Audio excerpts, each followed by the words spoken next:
Israel Hamas युद्ध के बीच Gaza Israeli फौज के लिए मौत का वो कुआं बन गया है जिसमें गिरने के बाद अब आईडीएफ का वहां से निकलना नामुमकिन है और जो भी सैनिक गाजा में जाते हैं उनका जिंदा वापस लौटना एक तरह से नामुमकिन है, क्योंकि हमास के लड़ाके आईडीएफ को गाजा से ही सीधे जहन्नुम में भेज रहे हैं। हमास के हमलों की वजह से आईडीएफ की कमर टूट चुकी है। लाखों सैनिकों को गाजा में उतारने के बाद भी आईडीएफ हमास में सफाया नहीं कर पाई। उल्टा अब गाजा की हर गली कूचे पर हमास के लड़ाकों ने आईडीएफ के लिए मौत का दरवाजा खोल दिया है।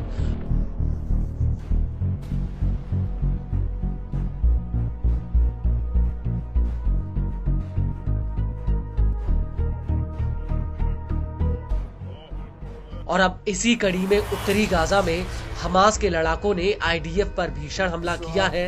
दरअसल इस इलाके में इजरायली सेना अंदर घुसने की कोशिश कर रही थी, तभी अल कुद्स की रॉकेट फोर्स ने उसके ऊपर ताबड़तोड़ रॉकेट से हमला कर दिया। अल कुद्स ने इस हमले का वीडियो भी रिलीज किया है, जिसमें साफ दिख रहा है कि एक घर के भीतर अल कुद्स के दो लड़ाके रॉकेटों को कसने में लगे हुए हैं। इसके बाद ये दोनों ही हरियाली के बीच जाकर एक टाइमर और लॉन्चर सेट करते हैं और इसके बाद एक एक करके रॉकेटों को इन लॉन्चर पर सेट कर देते हैं और इसके बाद ये रॉकेट सीधे आईडीएफ की तरफ फायर होने लगते हैं।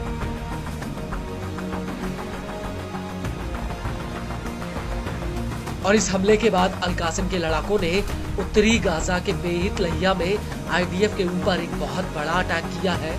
अल कासिम ने इस हमले का एक वीडियो भी रिलीज किया, जिसमें सबसे पहले ड्रोन के जरिए एक घर को चिन्हित किया जाता है।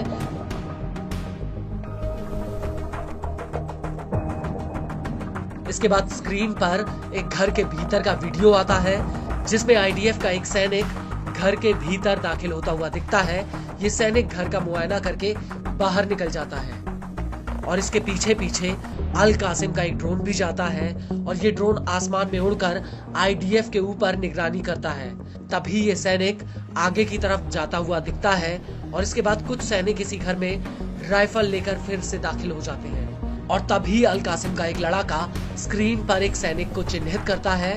इसके बाद तीनों सैनिक आपस में कुछ बात करते हैं और इसके बाद वहां पर फायरिंग शुरू हो जाती है और ये सैनिक वहां से भागने लगते हैं।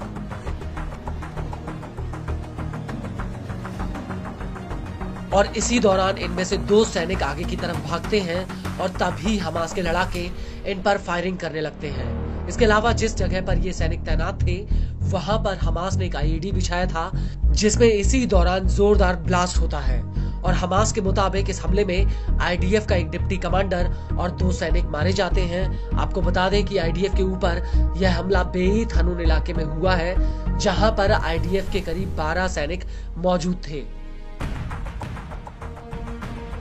इस सब के बीच आपको ये भी बता दें कि इधर गाजा में आईडीएफ हमास के हमलों से दहल रही थी, वही वेस्ट बैंक के अलग अलग हिस्सों में आईडीएफ के खिलाफ फिलिस्तीनी लड़ाकों ने एक बहुत बड़ा अटैक कर दिया। प्रतिरोधी लड़ाकों ने एक आईडी विस्फोटक से आईडीएफ के ऊपर हमला कर दिया, जिसका एक वीडियो भी सामने आया है।